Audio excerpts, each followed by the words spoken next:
Hey, good morning, everybody. AYBL Maine here.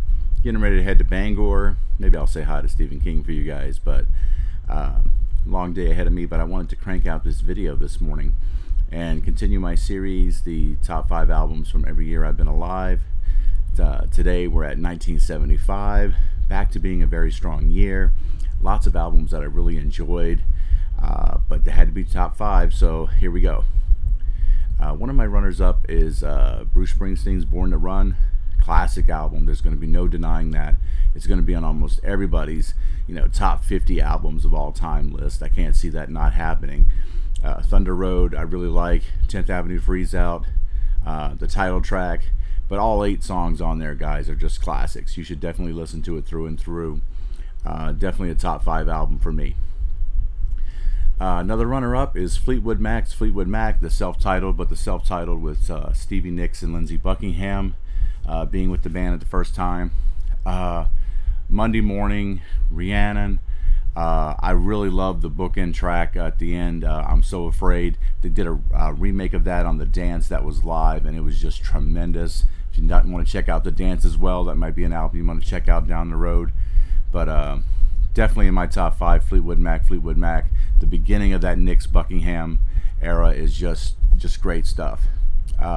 Also on my list is Led Zeppelin Physical Graffiti. That's right. It is becoming quickly my favorite Led Zeppelin album. And I know that's saying a lot considering the catalog that they had. And it was really close to being my number 1 for this year. It's got Trampled Underfoot, Cashmere. My favorite song on there is 10 Years Gone. The whole album. It doesn't seem to be a filler track on there for a double album, and that's saying a lot, guys. That's just a huge thing. Also, a runner-up that year for me is Bob Dylan's Blood on the Tracks. As you recall, I think Bob Dylan gave that acceptance speech saying he was so glad that Stevie Wonder didn't release an album that year. So Bob won a Grammy for this album. Tangled Up in Blue is a great track. Everybody knows Shelter from the Storm. My favorite track, actually, maybe in a minority here, is the first track on side 2, Meet Me in the Morning. I love that little blues riff that kind of goes on while he's singing it. So I'm a huge Dylan fan, and this is my chance to get Bob Dylan in there. It wasn't a whole lot of chances because I was born in '69 and a lot of his good stuff came out before that. So this is my chance to get some Bob finally into the mix here. My number 1 album for the year, though, is Pink Floyd's Wish You Were Here. And it's my favorite Pink Floyd album. I know it only contains 5 tracks, and the vast majority of the music time is the various parts of Shine On Your Crazy Diamond.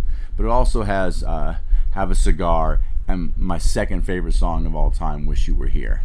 It is a solid album all the way through. Recommended listening from beginning to end. That's the best way to listen to Pink Floyd's material usually anyway. And really my favorite album, no questions asked, from 1975. As always, I do an album in which everybody said I would love, but I actually didn't. This one was a little easier for me to pick this time. And the ironic part about it is it has my favorite song by Elton John, Someone Saved My Life Tonight. But the album, Captain Fantastic and the Dirty Brown Cowboy, it's just not a good album overall. It kind of proved to me with this album that really Elton John was more of a singles artist and not necessarily an album artist. And that maybe not be his fault because he was kind of forced to crank out so much material. It seemed like every year, and even less than a year sometimes, he was already back in recording another album and cranking out music. And sometimes when you do that, you just can't have 10 bangers on every album. You just can't do it. And this album, I think, really suffered. It didn't reach anywhere near the quality of Madman Across the Water, or the one Don't Shoot Me, I'm the Piano Player. Both of those I like much more than this one for sure. So that's my album for the one everyone said I should love, but I didn't. And that's 1975, guys. I got to hit the road here, but I'm hoping to catch up with you guys soon. And you have a good day.